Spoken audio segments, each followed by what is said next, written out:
Assalamualaikum warahmatullahi wabarakatuh. Kembali lagi di my channel Zenlu. Di kesempatan kali ini saya akan memberikan informasi dan edukasi untuk teman-teman semua, yaitu sesuai dengan judul dari video ini, yaitu 6 kebijakan baru 2024 pedoman komunitas YouTube.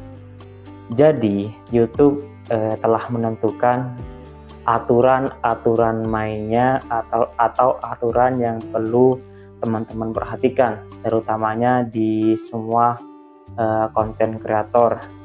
Jadi bukan hanya kita membuat video atau membuat konten, akan tetapi kita juga memikirkan apa saja sih aturan yang diberikan oleh pihak YouTube. Jadi kebijakan yang pertama, konten yang tidak diterima oleh pihak YouTube yaitu praktik penipuan. Jadi teman-teman, di dalam konten kreator pastinya ketika kita ada beberapa konten yang mungkin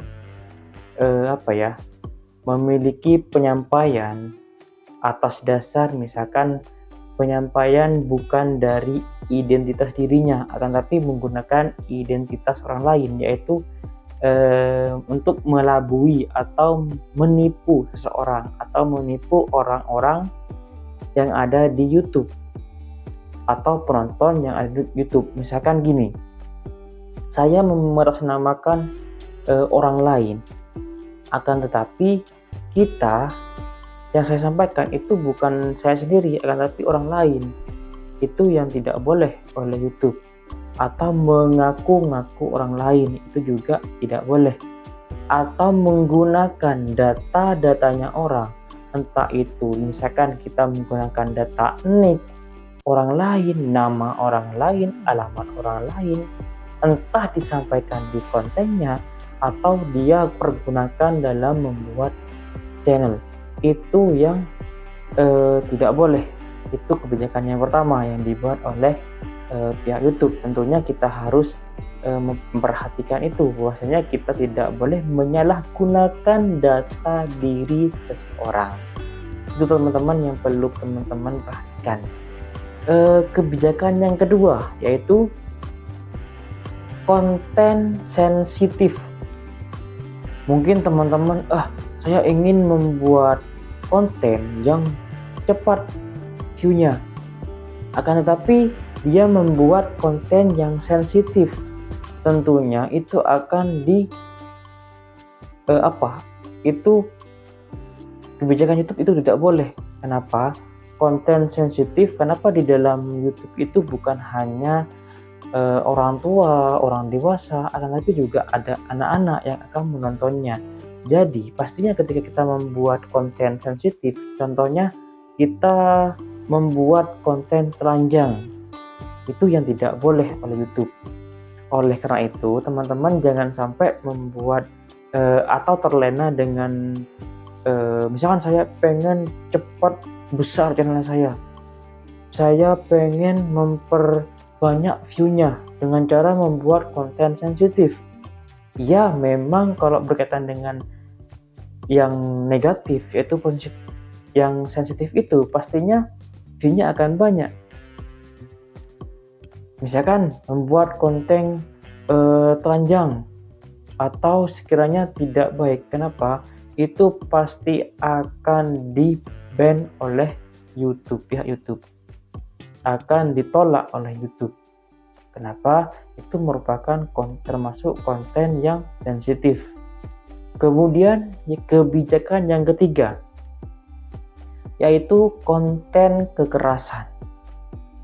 Misalkan teman-teman misalkan waktu di jalan, teman-teman memang konten kreator. Ketika di jalan ternyata ada perkelahian, pas kemudian sama teman-teman diambil videonya sampai berdarah atau gimana, itu akan ditolak oleh YouTube videonya kita. Kenapa? termasuk ke dalam konten kekerasan.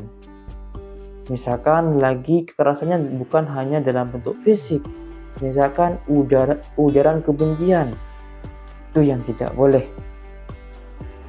Kekerasan yang vulgar, itu tidak boleh.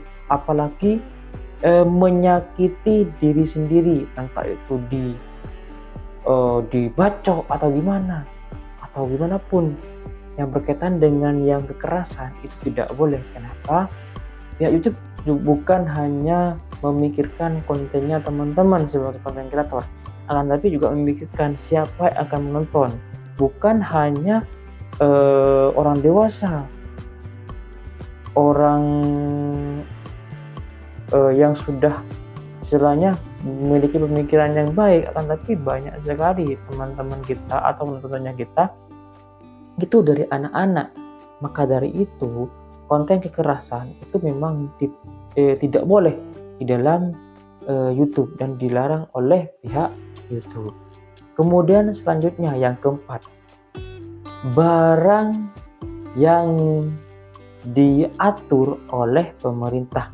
Karena gini, kita ingin menjual barang atau kita mereview barang. Banyak konten kreator yang berkaitan dengan review barang suatu, itu banyak sekali.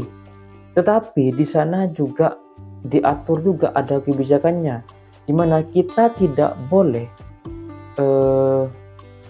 memperlihatkan atau mereview barang yang diatur oleh negara atau hukum.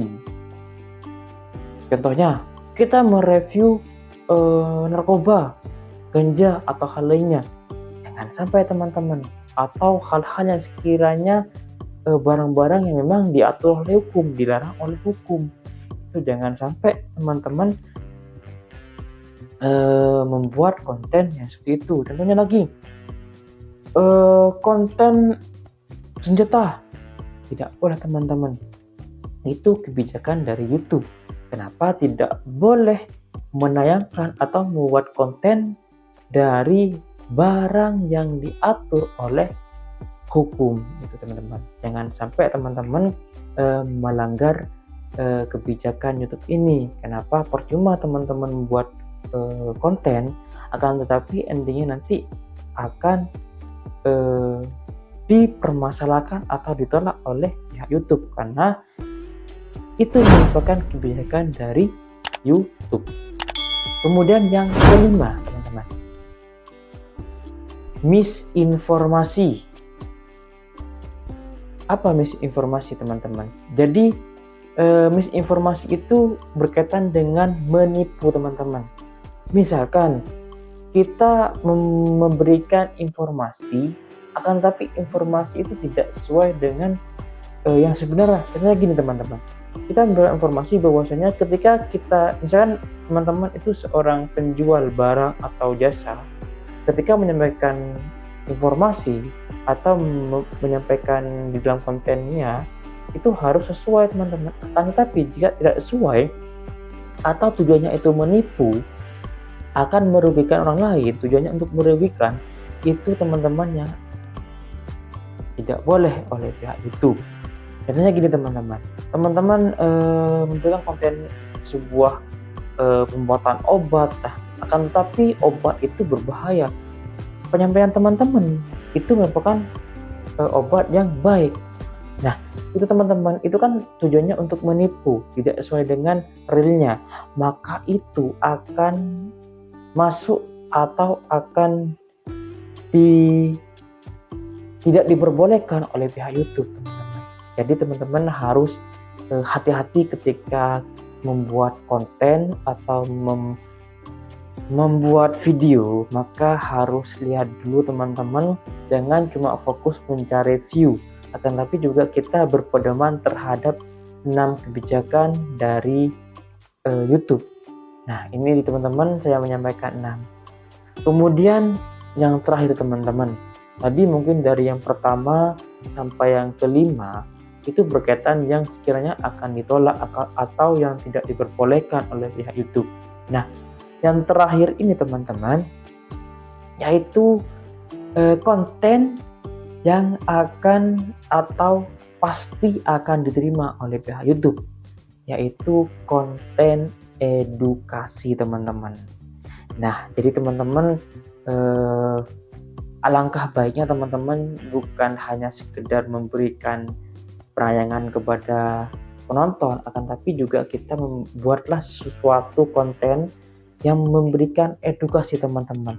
Contohnya konten yang memberikan edukasi, entah konten pendidikan teman-teman, tutorial, atau vlog yang mengeksplor sesuatu tempat atau wisata teman-teman itu, atau memberikan konten yang trik tentang trik, cara, atau hal lainnya. Nah, itu teman-teman yang memberikan edukasi teman-teman, pastinya pihak YouTube akan sangatlah menerima jika konten itu yang memberikan edukasi kepada penontonnya, terutama kepada anak-anak teman-teman. Jadi teman-teman semua harus melihat dulu atau pelajari dulu YouTube-nya, kebijakannya apa, kemudian apa saja yang akan diterima, apa yang akan ditolak oleh YouTube. Jangan hanya sekedar membuat video, akan tetapi kita siasati terlebih dahulu mana yang akan diterima, mana yang tidak akan diterima. Itu teman-teman, jangan sekedar membuat video. Jadi intinya dari 6 kebijakan ini silakan teman-teman pahami atau mencari informasi lainnya teman-teman.